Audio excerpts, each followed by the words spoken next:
Oh, that stink, everybody. And mirror of Hey everybody, ronarray here. And for the last 3 days, I've been farming a mega juice setup aimed to get higher tier loot.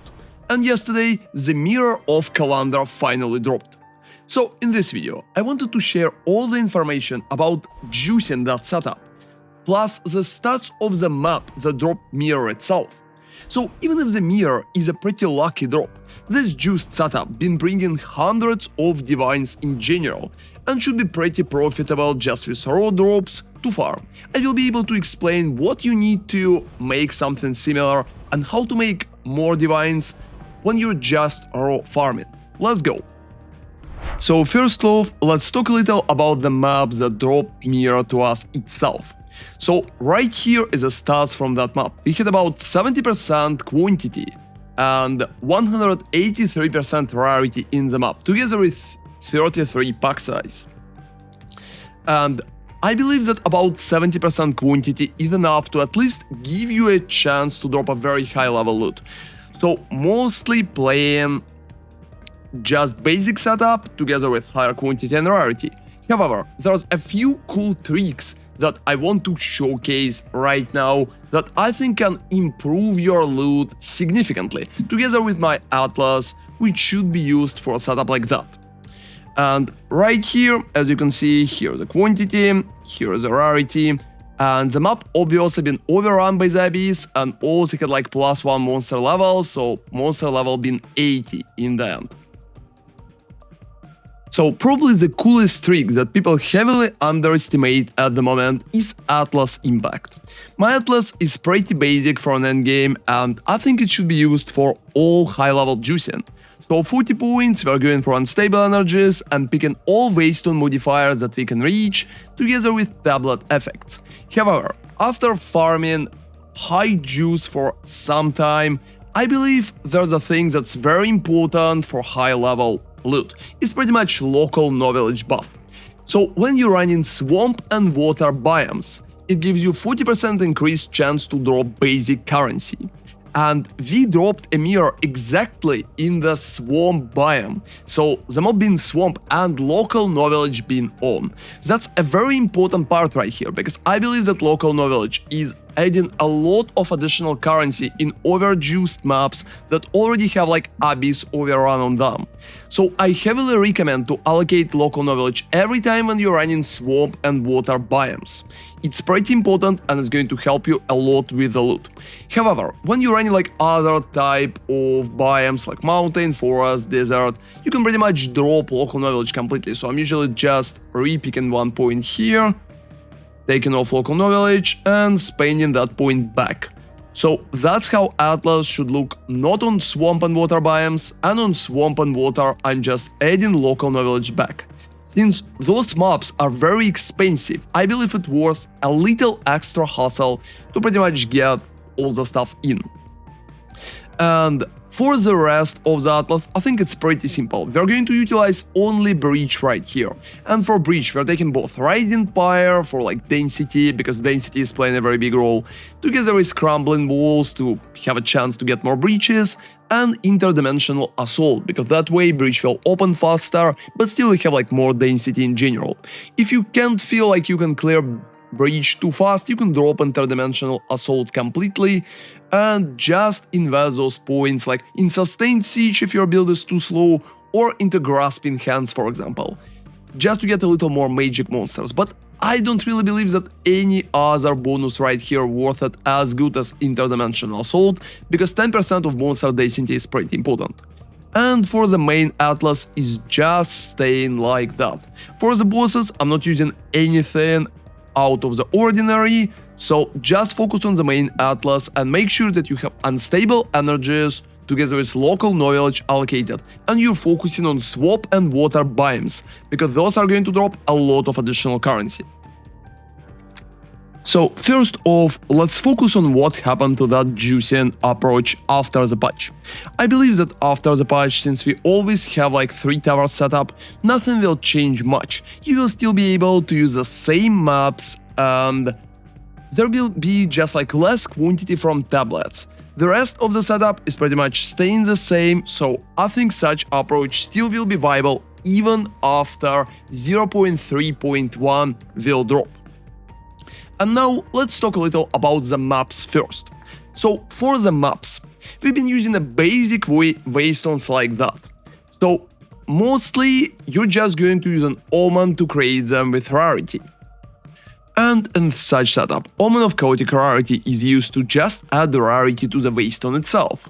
On top of it, also liquid paranoia is used to add more rares to the maps, because we are going to have a lot of rares together with like breach and abyss in there. So the map itself is looking like that. We have like as much rarity as possible, and after you already got the rarity, you can also desecrate the maps. So all the maps we've been running to pretty much reach the mirror had area is overrun by the abyssal, because I believe that it's paying off in the end. But if you're playing solo at the moment and your quantity is not too high, I don't recommend to run area is overrun by the abyssal, because it could be too expensive at the moment and you'll need to pay too much for it. So in this case, you will be able to use any other bonus that you got from desecration instead of overrun. However, the map where we dropped the mirror pretty much had area is overrun by the abyssal. Another interesting point here is that if you have a potential duo or even like 3 people in the party, your chance to get like more loot is going to be higher, which is pretty obvious. So if you can get some party members, do it, because that way it will be easier to pay for the expensive map. If you're doing it solo, there's even less point to run overrun by the abyssal, but I still think if you have a very nice setup with towers, you can pay off for the map itself. So the rest of the map, just about 100% rarity. Here are a few other examples, so like 98 here, 114 and 99 again. So around 100% rarity on the map itself, just like on the waystone, and overrun by the abyssal if you want to afford it. If you don't, drop overrun by the abyssal and just run the same setup with any other desecration. But don't forget to use chaotic rarity and liquid paranoia. Now let's talk a little about tablets and the towers. So for the tablets, usually you should just run something very simple like that. So like a breach tablet, which giving you breaches and increased quantity of items, together with some monster density on top of it. And you should also add like irradiated maps. After the patch, I think you will need to run only one irradiation tablet together with one breach tablet. But right now you can run like double irradiation, one breach, or any kind of combo on 4 towers setup. And it should just have quantity and any random other bonus. There's also an option to run something like that. It gives irradiation, quantity, and your maps have one additional random modifier. However, those tablets are pretty expensive for higher quantities, like 5-6 divines per tablets. So I think those should be used only on a perfect setup for 4 towers. And I think after the patch it will be even harder to roll them, and very good ones will cost a lot. So use those only if you go mirror hunting.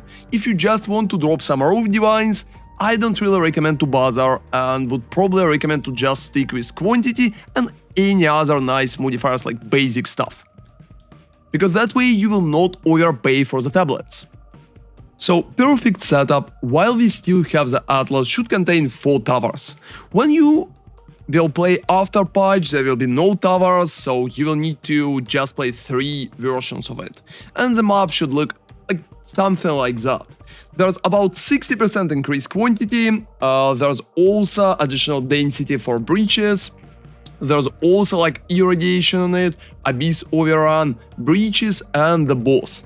So something like that is going to give you a lot of raw divines, especially if biome is right. As you can see, the biome for that map exactly swamp. And as we already figured out, swamp is given 40% increased chance to drop basic currency, so that map should be very effective for it. And something like that, I would definitely recommend to run with a full possible setup with the goal to drop as much raw currency as possible. I think it's probably the best way currently to drop any high tier currency like perfect exalted, locks, and even a mirror, as you can see, if you will be very lucky. And that's been the juicing that I've been using when I just farmed raw divines. Don't forget the breach, obviously, because it's going to help you a lot, and natural abyss overrun maps are great. You can even risk an overpaid for just running basic options in the swap maps. So another cool trick right here. So for example, if you already have like an abyss overrun map and you want to run it, I recommend to run it only in swamp or water biomes. So don't run abyss overrun in, for example, grass biome. Here I would just run a normal map with 100 rarity, and that will be it. However, when you have like a very good biome, I think there is a point to risk it a little and overpay for Abyss Overrun map itself, so you will be able to get more raw drops in general. However, I believe that mirror hunting at the moment is still heavily based on luck, so even if you will drop a lot of currency while doing all of that, getting the mirror itself is still luck-based, and we will see if I will be able to drop another.